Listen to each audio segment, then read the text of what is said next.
Carla Parra y nos toca hablar acerca de lo que es el instituto del ISACEL. El instituto está ubicado en Barquisimeto Lara, en la carrera 23 con Avenida Gran. Cuando pudimos llegar allá, nos ofrecieron este tríptico que en la parte frontal tiene como tal el logo y tiene el nombre completo, que es el Instituto Nacional de Prevención de Salud, Seguridad Laboral. En la parte de adentro podemos encontrar cuáles son sus principales funciones y la ley que como tal lo rige, que es la Ley Orgánica de Prevención, Condición y Medio Ambiente de Trabajo, que es mejor conocida como la LOCIMAP. En la parte posterior o última encontramos la sede central, que está ubicada en Caracas, y la dirección electrónica, que es www.insacel.gov.be. En esta página van a poder encontrar todo lo que es el organigrama, es decir, la estructura del instituto como tal, y todos los servicios que ellos brindan al usuario. Las personas jurídicas normalmente pueden dirigirse a este instituto con la finalidad de recibir asesoramiento para que los trabajadores gocen de una seguridad laboral dentro de las instalaciones o de su medio ambiente de trabajo. Los trabajadores podrán también formular todas las dudas que ellos tengan, también van a recibir asesoramiento en este instituto. Tiene como fin garantizar que los trabajadores reciban todos los medios adecuados para lo que es su trabajo, es decir, todo lo que debe realizar el organismo para que tengan una buena condición los trabajadores. Y al momento van a tener también, las personas que incumplen con estas normas, van a tener las sanciones respectivas ubicadas también en esta ley. Esto es todo, muchas gracias. Buenas noches, mi nombre es Evelyn Rivero. Siguiendo con el tema acerca del ISACEL. El ISACEL está compuesto por tres figuras muy importantes, las cuales también se encuentran nombradas dentro de la ley LOCIMAP. Estas figuras son la Oficina de Asuntos Educativos y de Comunicación, el Directorio y el Comité de Seguridad. Cada una de estas tres tendrá fuentes de ingresos, las cuales vendrán dadas a través del Ejecutivo Nacional mediante la ley de presupuestos para el ejercicio fiscal, donaciones, asignaciones, delegaciones, tratados internacionales, tratados con empresas multilaterales, y tendrán bienes muebles e inmuebles que pertenecerán tanto al ISACEL como a aquellos que el Ejecutivo Nacional le asigne a estas mismas para el ejercicio de sus funciones. Cada una de ellas tendrá diferentes atribuciones dependiendo de la materia en la que se van a encargar. En el caso de la Oficina de Asuntos Educativos y de Comunicación, tendrá atribuciones de generar planes y promover planes para informar de manera educativa, y en comunicación tanto empleadores como trabajadores, así como generar investigaciones en la materia de seguridad y protección laboral. El directorio lo regirá un presidente o una presidenta y también estará conformado por un representante del Ministerio en materia de turismo, ya que el mismo se encargará de generar y promover programas de turismo y tiempo libre para los empleadores y trabajadores. El presidente o presidenta no puede ser una persona que esté sentenciada definitivamente firme en materia penal o alguien que haya hecho malversación de fondos y también tenga dictado una sentencia administrativa o penalmente. En el caso del Comité de Seguridad, este comité se encargará de generar programas de protección y seguridad laboral. Es una de las figuras más importantes dentro de la ley. ¿Por qué? Porque él promoverá planes a fin de prevenir enfermedades ocupacionales y accidentes laborales. Los empleadores y empleadoras se encargarán de elegir un delegado, el cual los representará ante la Oficina de Protección Laboral. ¿Para qué?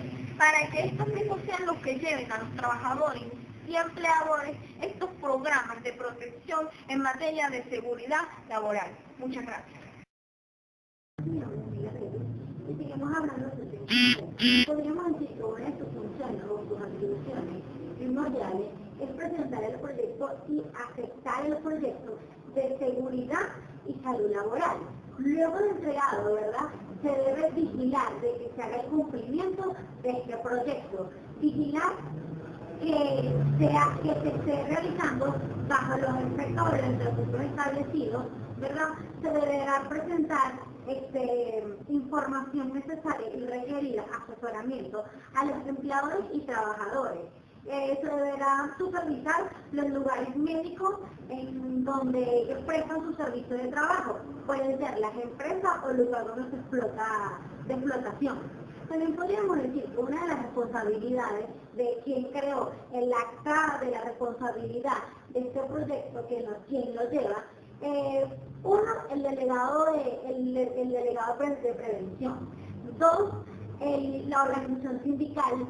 Tres, los trabajadores, y el empleador debe mantenerse activo al cumplimiento y a sus funciones.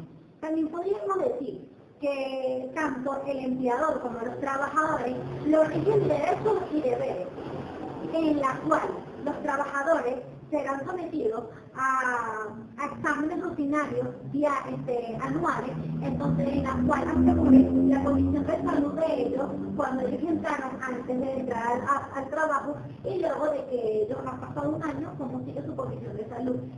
Muchas cosas que lo rigen, en la cual debe velar la seguridad de su trabajo. E igual el patrono, los trabajadores deberán de resguardar los equipos de salud que permanecen dentro de la institución de trabajo. En fin, es muy importante todos los deberes y los derechos que poseen cada uno, tanto el trabajador como el empleador. Buenas, yo soy Juan Rosario y les voy a seguir hablando sobre la LOTCIMAC.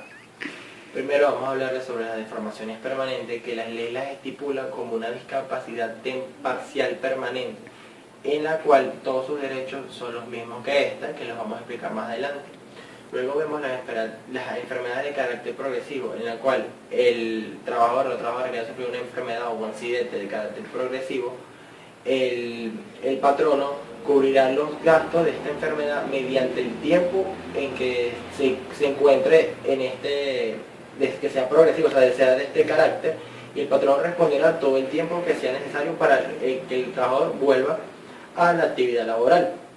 Luego hablamos también se debe la declaración del accidente laboral. La declaración del accidente laboral o enfermedad laboral se puede dar hasta 24 horas después del accidente frente a las autoridades correspondientes. Esta notificación o esta declaración la puede dar el mismo trabajador, uno de sus familiares, el sindicato o cualquier otro instituto encargado de la seguridad laboral. También vemos que los órganos policiales y los organismos policiales que se presenten en estas escenas de accidentes laborales deberán dejar estipulado y dejar documentos sobre su presencia. Luego vemos sobre interesados para la revisión de estos accidentes. Para que se revisen estos accidentes por medio de los organismos pertinentes, los interesados pueden ser el trabajador, el empleador, la familia o el mismo sindicato. Luego vemos la categoría de daños de los accidentes o enfermedades laborales. Primero vemos la discapacidad temporal. Es la discapacidad del trabajo, de cumplir sus trabajos habituales que desarrolla dentro de la empresa por un tiempo determinado, en la cual el empleador deberá responsabilizarse por todos los gastos mientras él cumple este proceso. Esto puede ser hasta 12 meses, hasta un tiempo de 12 meses continuos. Luego vemos la discapacidad parcial permanente. Esta es la que el trabajador sufre un accidente o una enfermedad que compromete su parte física y mental en menos de un 67% en todo su cuerpo.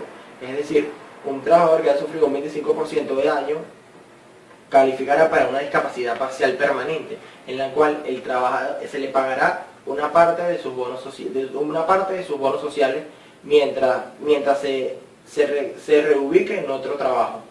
Luego vemos la discapacidad total permanente habitual, que es la que en esta se da que el daño en la persona es más del 67% y no puede cumplir las labores para las cuales fue asignado por el empleador. Entonces el empleador deberá reubicarlo en otra actividad al momento que sea acorde a sus cualidades.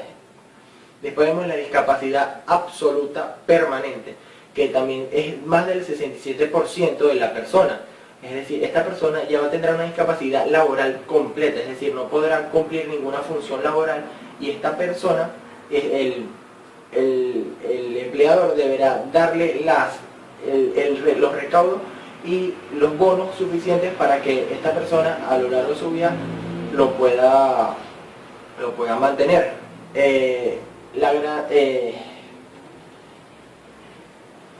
Luego vemos la revisión de la discapacidad. Las revisiones de la discapacidad lo dan los mismos órganos para llevar a testar tanto al empleador de cuáles empleados siguen con una discapacidad temporal, y esto será conforme con los órganos correspondientes y la parte médica.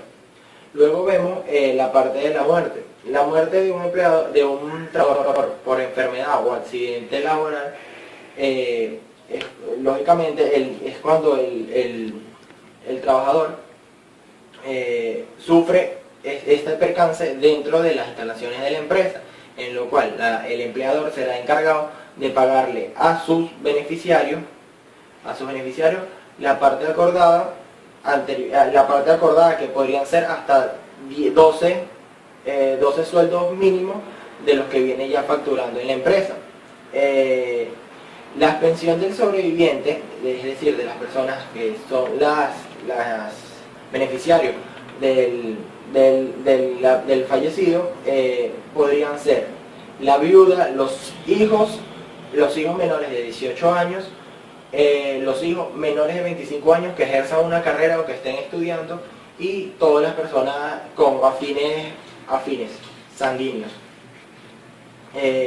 La cantidad de la pensión será repartida uniformemente, de la manera en que la viuda de la persona cobrará una parte de acuerdo a la cantidad de huérfanos. La viuda cobrará una parte y los huérfanos correspondientes también cobrarán la otra parte. Cuando hay solo huérfanos, cobrarán el 100%, así como todo su grupo familiar. La terminación de esta pensión se puede dar cuando la viuda rompe relaciones con él, es decir, se casa nuevamente o tiene otra relación, cuando los hijos son mayores de 18 años o cumplen más de 25 años y siguen cumpliendo su carrera. La capacitación laboral es una capacitación que debe ser otorgada por los medios correspondientes de seguridad laboral hacia el trabajador, por lo cual esta debe ser asegurada por las mismas instituciones públicas. Y luego vemos el fondo de prestaciones, que el fondo de prestaciones es un fondo que se dará y se mantendrá por y para el trabajador en caso de las discapacidades que se dan o de muerte. Y este será asegurado primero por el empleador y los institutos laborales. Buenas tardes, mi nombre es Stephanie Nardi y yo voy a continuar hablando sobre la LOPSIMAD. Las categorías de empresa, esto nos quiere decir que cada empresa tiene un sistema de clasificación de riesgos de acuerdo a la peligrosidad del proceso de productividad. Esta clase de riesgos se dividen en 5, que son: la clase 1 es el riesgo bajo, la clase 2 el riesgo mínimo, la clase 3 el riesgo medio, la clase 4 el riesgo alto y la clase 5 sería el riesgo máximo. A estas se les agregan bandas de cotizaciones de acuerdo a los límites establecidos en el artículo 7 de la presente ley. También tenemos lo que es el cálculo de la cotización. Las cotizaciones se van a calcular de la siguiente manera: el monto de las primas que se van a pagar por el número de los empleados de la empresa se realizan o se establecerá multiplicando el total de los salarios de acuerdo al riesgo asignado a la empresa y por un factor constante. También tenemos lo que es la determinación de las clases de riesgo de la empresa. Esto nos dice que se hará un reglamento especial donde va a decir la clasificación de menor a mayor de las actividades de riesgo o de peligrosidad a la que estén expuestos los trabajadores. También tenemos la cancelación de las cotizaciones, que estas se realizan o se cancelan por meses vencidos y contando el primer mes desde la fecha en que ingresó el trabajador. Estas se deben cancelar los primeros 5 días hábiles de cada mes. También tenemos la obligación del empleador o de la empleadora. Esto no es más que la obligación que tiene el empleador con el trabajador o trabajadora que esté de reposo o que haya dejado de realizar su labor por alguna razón. Es decir, el empleador o empleadora debe reubicarlo o reintegrarlo a su puesto o a su cargo anterior o a uno de naturaleza similar. Por alguna razón, si el trabajador no puede realizar con el trabajo, el empleador debe integrarlo a un puesto de trabajo de acuerdo a sus capacidades. El trabajador que se encuentre en cualquiera de las situaciones descritas gozará de 1 año de inamovilidad laboral. También habla de la educación y divulgación, es decir, que la ley promocionará e incentivará la educación y divulgación en relación a la importancia de la recreación, utilización del tiempo libre, de descanso para la calidad o la mejor vida de los trabajadores y como valor agregado del trabajo. Esta ley también nos dice que promocionarán e incentivarán desarrollo de programas de utilización del tiempo libre y disfrute del descanso para los trabajadores. También gozan, tanto los trabajadores como los empleadores, de asesoramiento, tanto para el turismo social como para la utilización del tiempo libre, para la recreación, como también para las enfermedades ocupacionales. También habla sobre crear un fondo de prestaciones para la promoción e incentivo del desarrollo de programas para la utilización del tiempo libre, descanso y turismo de los trabajadores, bajo la responsabilidad de la Tesorería de la Seguridad Social. Muchas gracias. Tengo que hablar sobre algunos tipos de salario. El pago del bono nocturno, será pagado por un 30% del recargo, tomando en cuenta el salario normal como base. En los días feriados y días de descanso, los trabajadores y trabajadoras tendrán el derecho a que se les pague su salario mientras presten el servicio durante los días hábiles de trabajo. Ok. Para el salario de sus vacaciones, el trabajador cobrará el salario normal inmediatamente anterior a la oportunidad del disfrute y exactamente. Ahora hablaré del pago del salario. Ok, este ya es otro tema. Su forma de pago deberá pagarse en dinero, es decir, en moneda, y podrá hacerse mediante un cheque o también por alguna otra institución bancaria. Y que este tema ya será resuelto entre el patrono y el trabajador. Ok, el pago deberá de darse al trabajador o también a una persona que le autorice, ya sea en forma escrita, y esta autorización puede ser revocable.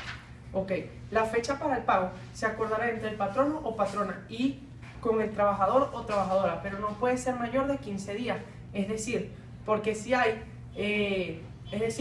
llegara a ser mayor, por ejemplo, que el pago sea cada 30 días, el patrono deberá de darle alimentación y vivienda. Ok, el día de pago debe efectuarse en los días laborables y también debe ser en el lugar en donde los trabajadores prestan su servicio o a menos que sea por una razón justificada. Ok, esto es todo, gracias.